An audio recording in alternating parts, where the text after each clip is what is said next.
Har'a seenaa nama waggaa 71 sibiila kana keessa jiraatee boqote tokkoon isinitti himaa. Namichi argitan kun Paawul Aleksaandar jedhama. Waggaa bara 1952tti Ameerikaatti dhalate. Waggaa 71 erga meeshaa kana keessa akkasitti ciisee ture booda guyyaa muraasa dura boqote jechuudha. Umuriin isaa yeroo waggaa 6 turetti weerarri dhibee pooliyoo ka'ee namoota 21,000 ol ta'an akka laamsha'an taasiseera biyya Ameerikaatti. Kun egaa lakkoofsa guddaadha. Weerara dhibee pooliyoo isa guddaadhas. Yeroo sana akka ittibaatiin pooliyoos hin jiru ture.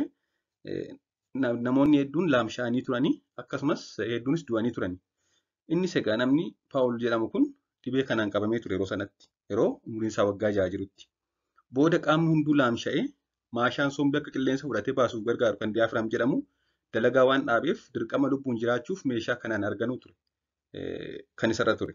Kanaaf meeshaa kana keessa seenee waggaa 71 as keessa ture jechuudha. Kanaan ala sombisaa akka qilleensa fudhatee baasu kan gargaaru diyaafiraam kan jedhu hojii ala ta'ee waan jiruuf meeshaa kanaan jiraataa ture.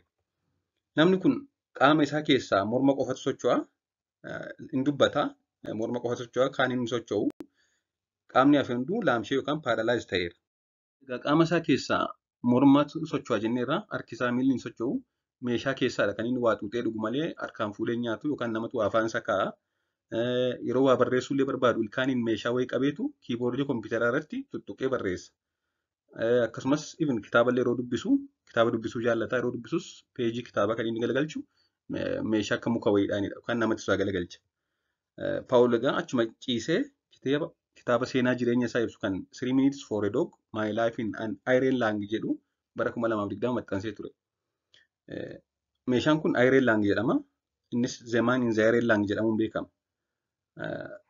Kitaabni 3 minutes for a dog jedhamu kun egaa seenaa jireenya isaa jechuudha. Maqaan kun eessaa dhufe yoo jenne maqaan kitaaba kanaa maqaan isaa kan dhufe yoo meeshaa kana malee daqiiqaa 3 ofii keetiin bifa frog breathing kan jedhamu jira. Namoonni dhibee akkasii qaban akkaataa isaan itti arganuu danda'an.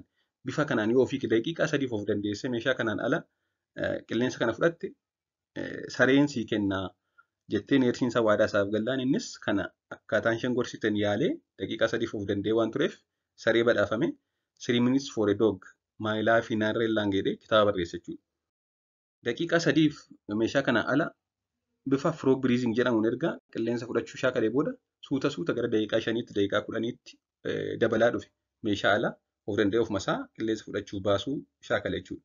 Booda hanga sa'a 4 illee of danda'ee meeshaa kanaan ala waa qilleensa fudhachuu shaakaleeti ofumaan qilleensa waan sa'aatii arfan tokko fudhatuuf yuunivarsiitii illee seenee ture. Yuunivarsiitii seenes digirii barnoota seeraan fudhatee ture.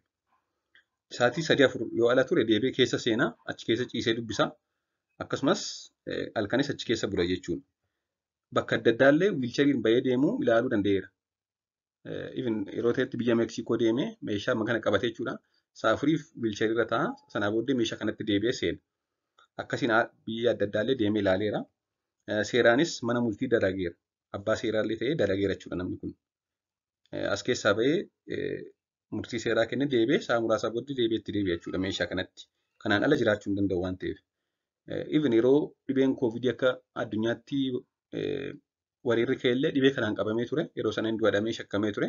Haa ta'u malee hafeera dhibee kanarraa ta'uu hin du'in. Haa ta'u malee guyyaa muraasa dura boqoteera. Addunyaa kanarraa boqoteera. Egaa namichi kun immoo nama yeroo dhumaaf dhibee weerara pooliyoo yeroo sanarraa lubbuun yeroo dheeraa ture. Yeroo dhumaa boqote jedhamee galmaa'eera jechuudha. Turtii gaarii.